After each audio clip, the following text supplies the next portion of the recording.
Okay, so earlier last week, my husband was on YouTube and he saw one of those videos about the 90s and 2000s, the nostalgia ones, and it showed a thing about the book fair.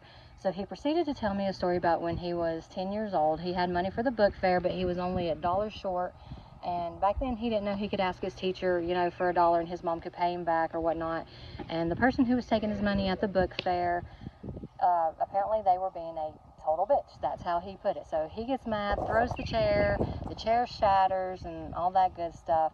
Well, what makes this a funny story is when my daughter was in kindergarten, she basically did the same thing. She had money for the book fair. She wanted to get a pen, so she ended up being $1 over, and her teacher was going to pay for it and then let me pay them back.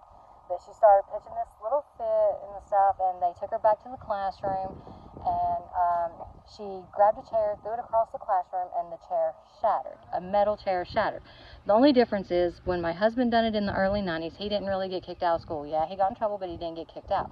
Now, my daughter, when she did it in kindergarten, she got kicked out for a week. We had to do a safety assessment to prove that she wasn't no harm to herself or other kids and people around her and everything else. But growing up her whole life, everybody's like, oh, she's just like you. She's got your attitude, your temper. Now we know whose attitude and temper she really has, and it's not mine.